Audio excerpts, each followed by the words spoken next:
You think you know the story of Bluebeard?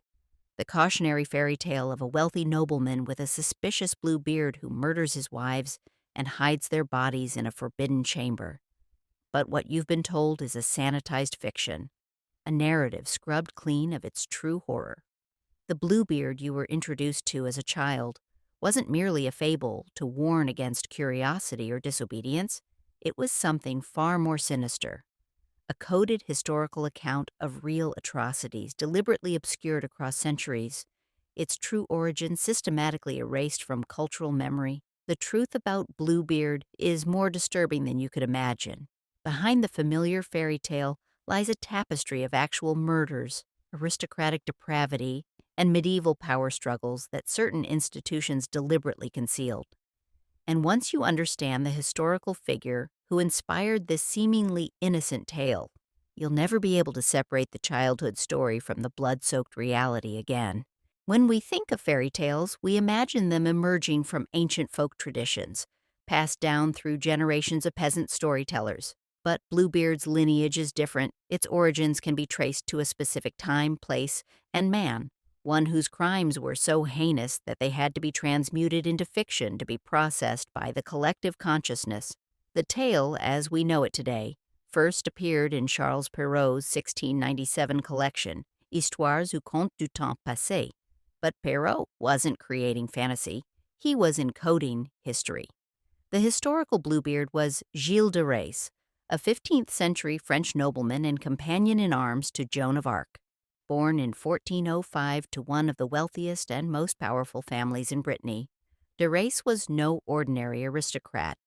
By age 25, he had distinguished himself as a military leader, fighting alongside the Maid of Orleans in the Hundred Years' War against the English. He was made a Marshal of France, the youngest ever to hold the title, and stood beside Charles VII during his coronation at Rheims Cathedral in 1429. Picture the scene: a resplendent Gilles de Rais, adorned in the finest armor money could buy, his surcoat emblazoned with his family's heraldic arms, standing proudly as the king is crowned. Contemporary accounts describe him as remarkably handsome, with an imposing physical presence that commanded respect. The assembled nobility had no idea they were in the presence of what would become one of history's most prolific serial killers. After Joan of Arc's execution in 1431, something in de Rais changed. He retreated to his estates in Brittany and began what historians now recognize as one of the most horrific murder sprees in pre-modern history. The man who had once been a national hero transformed into a predator of the most depraved kind. The court records from his trial in 1440, preserved in the Archives départementales de Loire-Atlantique in Nantes, detail confessions and witness testimonies that are almost too disturbing to recount. According to these documents, de Rais abducted, tortured, and murdered between 80 and 200 children, predominantly boys between the ages of 6 and 18. The victims were primarily peasant children from surrounding villages, lured to his castle with promises of food, apprenticeships, or choir positions. But here's what will stick with you: the methodical nature of his depravity. De Rais didn't merely kill, he ritualized his murders. According to his own confession, extracted without torture, a critical detail that lends it credibility. He would dress his victims in fine clothes, feed them well, and then lead them to his private chambers. There, he would hang them until nearly dead, then revive them, only to dismember them while still alive. He admitted to taking infinite pleasure in watching them die, and often sat on their stomachs as they expired, speaking tenderly to them and promising they would soon be in heaven. Medieval manuscript illustrations from contemporaneous accounts show his castle at Machecoul as a place of darkness, with peculiar architectural features that would later manifest in Perrault's Forbidden Chamber. The 15th century Chronique de Bretagne describes rooms in the castle's eastern tower that servants were forbidden to enter, spaces where unspeakable acts were committed against God and nature. This wasn't literary invention. This was historical documentation. The true horror of de Rais goes beyond even the murders themselves. Court testimony reveals he engaged in necrophilia with his victims' corpses and had them decapitated only after death. Their severed heads, described by one witness as the most beautiful, were kept as trophies, arranged on display in his private chambers. This detail manifests in Perrault's tale as the wives' bodies hung on hooks in the forbidden room, their blood pooling on the floor, a sanitized version of the historical reality too horrific for public consumption. De Race didn't act alone. He employed a network of accomplices: Henriet Griart, Étienne Corillot, known as Poitou, and Gilles de Sillé, who procured children for him. These men, from his testimony, scoured the countryside for suitable victims, targeting specifically those whose disappearances would cause minimal disruption. The children of beggars, travelers, and the desperately poor became his preferred prey precisely because they were society's invisible ones. Imagine the terror of medieval Brittany during these years: children vanishing without trace, whispered rumors about the marshal's castle, parents warning their children never to approach the wealthy lord's servants. This wasn't fictional horror. This was lived experience for an entire region of France. The psychological impact on the surrounding communities must have been devastating. Historian Mate Kazaku's analysis of parish records from villages near de Rice estates shows a marked increase in religious offerings and masses for protection during this period, a community living in perpetual fear. The parallel to Perrault's Bluebeard is unmistakable once you see it: the wealthy nobleman living in an imposing castle, the forbidden chamber hiding evidence of murder, the systematic elimination of those who discover his secret. But Perrault's genius, or perhaps his moral failing, was in transforming child victims into disobedient wives, shifting the moral of the story from beware the predatory powerful to wives shouldn't be curious. This wasn't merely literary license. It was historical revisionism that protected aristocratic reputation at the expense of the truth. De Race's crimes weren't discovered by accident. By 1440, the disappearances had become too numerous to ignore. Jean de Malestroit, Bishop of Nantes, launched an investigation after parents came forward with accusations. The subsequent ecclesiastical trial was unusual for the period, meticulously documented with witness testimonies, physical evidence, and the accused's own confession. The transcript of de Rice's confession, over 15 pages in cramped medieval French handwriting, reveals a man both unrepentant and seemingly eager to detail his atrocities. At his trial on October 26, 1440, de Rice confessed to crimes so horrible that if I were to speak of them, the air itself would recoil. When asked about his motivations, his response was chilling in its detachment. I did it for pleasure and for physical delight. This wasn't madness as we understand it today. This was something colder, more calculated. Medieval psychology lacked the vocabulary for what we would now call psychopathy. But the court records describe a man entirely without remorse, fascinated by his own capacity for cruelty. The court sentenced him to death by hanging and burning, and on October 26, 1440, Gilles de Rais was executed at Nantes. Contemporary accounts describe how he went to his death with remarkable composure, delivering a lengthy speech warning parents to raise their children in virtue and faith, a final, jarring disconnection between his public persona and private atrocities. But the story doesn't end with his execution. What happened after de Rice's death reveals why Bluebeard became necessary as a cultural encoding of real horror. The aristocracy, embarrassed by such depravity in their ranks, began a systematic effort to distance themselves from his memory. His crimes were gradually spoken of in hushed tones, then as rumors, then as merely cautionary tales. His actual history became increasingly abstracted. His blue-black beard, described in contemporary accounts as noir-bleu, becoming his defining characteristic rather than his crimes. By the 17th century, when Perrault was collecting material for his tales, the story of Gilles de Rais had already been transmuted into local legend. Peasants in Brittany told stories of Barbe Bleue, a noble with an unusual beard who murdered his wives. The transformation from child killer to wife murderer wasn't random. It was a deliberate recasting that made the tale both less disturbing and less threatening to aristocratic power. Killing children was unforgivable, but punishing disobedient wives? That was merely a dark cautionary tale about proper feminine behavior. The symbolic elements of Perrault's tale deserve special attention because they're not merely literary devices, they're encoded historical references. The Forbidden Chamber represents de Rice's private rooms where he conducted his murders. The key that cannot be cleaned of blood symbolizes the irreversible knowledge of his crimes.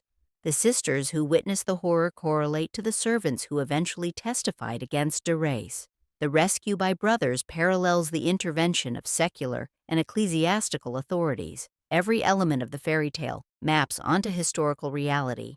But perhaps the most disturbing aspect is how the transformation from history to fairy tale shifts the moral focus. In the historical case, the moral is clear. Power unchecked leads to monstrous abuse. In the fairy tale, the moral becomes about female disobedience.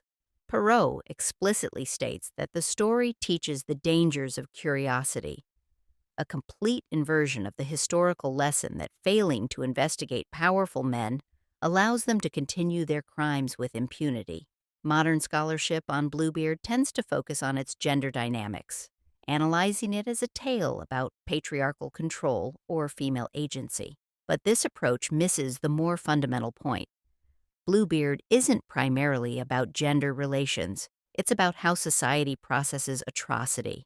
When reality is too horrific to confront directly, we transform it into metaphor, changing the victims and recasting the morale to make it bearable. This isn't merely literary evolution, it's collective psychological defense. The sanitization was so complete that by the 19th century, when the Brothers Grimm were collecting their fairy tales, they included variants of Bluebeard without any awareness of its historical origins. Their version, Fitcher's Bird, removes even the blue beard, further abstracting the tale from its historical foundation. By the 20th century, psychoanalysts like Bruno Bettelheim were interpreting Bluebeard as a symbolic exploration of sexual taboo rather than a coded account of actual child murder. This pattern of sanitization and abstraction isn't unique to Bluebeard. Many fairy tales have origins in historical events too disturbing to process directly. The Pied Piper of Hamelin likely references an actual incident in 1284 when Hamelin lost many of its children, possibly to disease, emigration, or even child predators. Red Riding Hood contains encoded warnings about real wolf attacks and human predators in medieval forests, but few tales have origins as well-documented and systematically obscured as Bluebeard. Examining contemporaneous accounts from the 1440s reveals how the immediate response to de Rice's crimes shaped their cultural processing. The chronicler Jean Chartier, official historian to King Charles VII, writes of de Rice with palpable discomfort, describing him as having fallen from great honor and wealth into great infamy and miserable poverty through the abominable sins which he had committed and perpetrated. There's a notable reluctance to detail those sins, however, a reluctance that would grow stronger with each retelling. What makes the sanitization of Gilles de Rais particularly disturbing is that it wasn't merely literary evolution, it was deliberate historical revision. His family, the powerful house of Montmorency-Laval, actively worked to rehabilitate his memory in the decades following his execution. In 1461, just 20 years after his death, they secured a posthumous retrial from the Parliament of Paris that questioned procedural aspects of his conviction, though it did not overturn it. This effort to cast doubt on established facts is documented in letters preserved in the Bibliothèque nationale de France. Imagine the psychological impact on the families of his victims. Not only had their children been murdered by a powerful nobleman, but within a generation, the very fact of those murders was being questioned by institutions meant to provide justice. This pattern, atrocity followed by denial, followed by abstraction, followed by reframing, is depressingly familiar throughout history. The transformation of Gilles de Rais into Bluebeard isn't merely literary evolution, it's erasure of victims. The physical evidence of de Rais' crimes offers another disturbing dimension to the Bluebeard tale. During his trial, investigators discovered remains of children in the castle's moat, in fireplaces, and buried in castle grounds. Forensic details from the court records describe bones charred at the ends and small skulls cracked as if by force. When Perrault writes of the forbidden chamber floor clotted with blood, he's rendering a sanitized version of the actual crime scenes described in testimony. Contemporary audiences reading Perrault's tale would have recognized its historical basis far more readily than we do today. The story circulated in a culture where the memory of de race, while distorted, was still present. French historian Eugène Bossard's 19th century research demonstrates that in rural Brittany, mothers were still warning children about Le Sire de Ray 3 centuries after his death. The tale functioned as both entertainment and encoded warning, a way to transmit necessary caution without explicitly describing horrors too great to name. The psychological aspect of Bluebeard deserves special attention because the transformation from historical account to fairy tale reveals much about collective trauma processing. Psychologists specializing in cultural responses to atrocity, like Jeffrey Alexander, note that societies often displace historical trauma into symbolic narratives. When direct confrontation is too painful, the blue beard itself becomes what psychologists call a displacement symbol, a distinctive feature that allows the mind to focus on something unusual but manageable rather than the unbearable reality of child murder.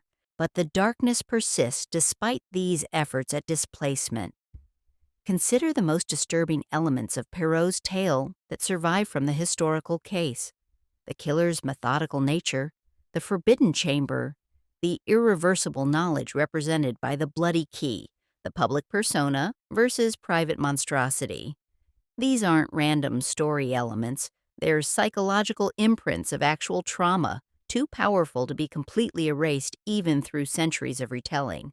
What's particularly chilling about the de Rais case is how it demonstrates the vulnerability of historical truth to power. Modern attempts to rehabilitate de Rais, most notably by the surrealist writer Georges Bataille, in his 1965 work The Trial of Gilles de Rais, often frame him as a victim of ecclesiastical politics. These revisionist accounts rely on questioning the validity of medieval judicial procedures while ignoring the overwhelming physical evidence and witness testimonies. This pattern of powerful figures escaping historical accountability through doubt casting has disturbing modern parallels. The geographical dimension adds another layer to the encoded truth. Bluebeard's castle, in Perrault's tale, is isolated, standing apart from community oversight, just as de Rais's primary residences of Macacoul and Tiffauges were rural castles where he operated with minimal supervision. The architectural description in the tale, long galleries, hidden chambers, imposing towers, mirrors contemporary descriptions of de Rais's actual residences. The setting isn't merely atmospheric, it's historically specific. Archaeological excavations at Tiffauges Castle in the 1990s uncovered evidence consistent with the historical accounts: a hidden chamber accessible only through the baron's private quarters, with unusual drainage systems and traces of accelerants used for fires. The physical spaces described in both historical documents and fairy tale align with disturbing precision. This wasn't literary invention. This was architectural memory preserved through narrative. The evolution of the tale across Europe reveals how different cultures process this historical horror. In German variants, the murderer becomes a robber, Fischer's bird. In Italian versions, an ogre. In English tellings, often a Turkish sultan. Each culture displaced the villain into their own other, whoever represented the threatening outsider in their specific context. But in all versions, the essential elements remain: the powerful man, the forbidden knowledge, the murdered predecessors, the narrow escape.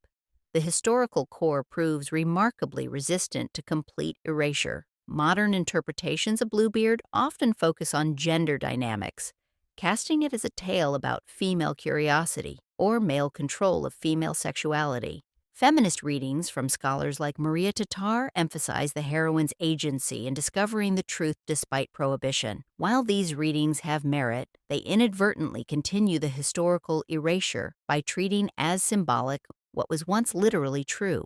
The real moral of Bluebeard isn't about disobedience or curiosity.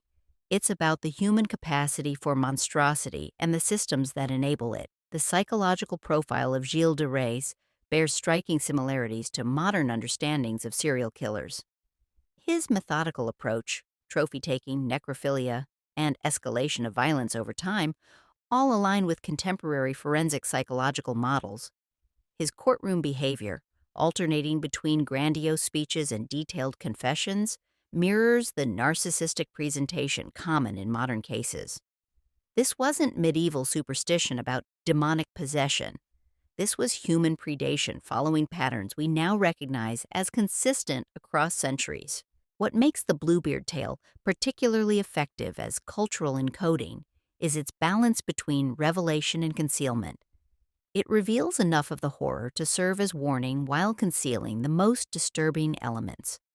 The tale functions as what trauma therapists would call a containment narrative. It acknowledges that monsters exist while providing the reassurance that they can be discovered and overcome. The historical reality, with its child victims and aristocratic immunity, offered no such comfort. The transformation of victims from children to wives represents the most significant moral distortion in the tale's evolution. In replacing murdered children with disobedient wives, the story shifts blame from perpetrator to victim. The historical Gilles de Rais selected victims who had no power to resist. The fictional Bluebeard chooses wives who are punished for their transgressions. This wasn't merely a narrative choice. It was a fundamental reframing that protected aristocratic reputation at the expense of historical truth. Consider how different our cultural understanding would be if Bluebeard had retained its original victims. A tale about a nobleman who murders children would raise questions about power, class, and institutional protection that a story about punishing disobedient wives simply doesn't. The sanitization serves specific social purposes, reinforcing gender norms while deflecting attention from class critique. This wasn't random evolution, it was purposeful redirection. The evolution of Bluebeard demonstrates how atrocity becomes abstracted over time through a predictable process. First, the specific details are blurred. Then, the victims are changed. Next, the moral is reframed. Finally, the historical connection is severed completely. What remains is a tale that preserves the emotional resonance of horror while disconnecting it from its historical specificity. This pattern repeats across cultures precisely because direct confrontation with historical atrocity is too disturbing for collective processing. But the darkness persists despite these efforts. Certain elements of the tale remain resistant to sanitization: the hidden chamber of horrors, the revelation of murdered predecessors, the narrow escape from death. These core elements survive because they represent psychological truths too powerful to erase completely. That monsters exist among us, that power enables abuse, that knowledge once gained cannot be unlearned. The historical reality bleeds through the fairy tale disguise. The cultural afterlife of Bluebeard reveals our ongoing fascination with the monstrous feminine. From Charlotte Bronte's Jane Eyre, with its madwoman in the attic, to modern films like Crimson Peak, the Bluebeard motif recurs throughout Western literature and cinema. But each retelling further abstracts the tale from its historical origins, treating as universal archetype what was once specific atrocity. This isn't merely cultural evolution, it's collective forgetting. What's particularly disturbing about the Bluebeard case is how it demonstrates the vulnerability of historical truth to narrative transformation. Within 3 centuries, documented serial murder of children became a cautionary tale about female curiosity. Within 5 centuries, the historical connection was almost completely severed. This pattern, atrocity, documentation, abstraction, symbolic reframing, forgetting, raises troubling questions about how our own era's documented horrors will be processed by future generations. The Bluebeard itself deserves final analysis, as it represents the most distinctive transformation from history to fairy tale. Contemporary accounts describe Gilles de Rais as having a beard that appeared blue-black, noir-bleu, in original texts. This unusual feature became the defining characteristic in the fairy tale, overshadowing the actual crimes. The displacement is psychologically significant, focusing on an unusual physical trait rather than unspeakable actions allows the mind to approach horror indirectly. The beard becomes both warning sign and misdirection. And once you understand this history, you can't unsee it. The next time you encounter Bluebeard, whether in its original form or in its countless adaptations across literature, film, and popular culture, you'll recognize it not as mere fairy tale, but as cultural scar tissue, a narrative formed around historical wound too painful to confront directly. The sanitized story you were told as a child wasn't protecting you from imaginary horrors. It was shielding you from documented atrocity. This is what will stick with you. Bluebeard isn't fiction that became mistaken for truth. It's truth that was deliberately transmuted into fiction. The blue-bearded nobleman murdering his wives in a hidden chamber isn't symbolic fantasy. It's historical fact encoded in narrative form. Its victims changed, its moral inverted, but its core horror preserved. And in that transformation lies perhaps the most disturbing revelation of all: how easily atrocity becomes abstraction, how readily victims are erased, and how persistently power shapes the stories we tell about monsters. The true horror of Bluebeard isn't found in its fictional chambers of death. It lies in what the tale reveals about our collective processing of atrocity, our need to distance, to displace, to transform. Gilles de Rais murdered children in medieval France. Centuries later, we tell stories about curious wives and mysterious husbands, the historical truth buried beneath layers of revision and reframing, but the horror remains, encoded in narrative DNA, too powerful to ever fully disappear. What began as documented atrocity in the chambers of a medieval castle survives as a tale we tell children, sanitized, distorted, its victims changed, and its meaning inverted, but carrying still the essential warning. Monsters exist. They walk among us. They may be powerful, respected, even celebrated, and the chambers where they commit their horrors remain hidden until someone is brave enough to turn the key, open the door, and witness what lies within.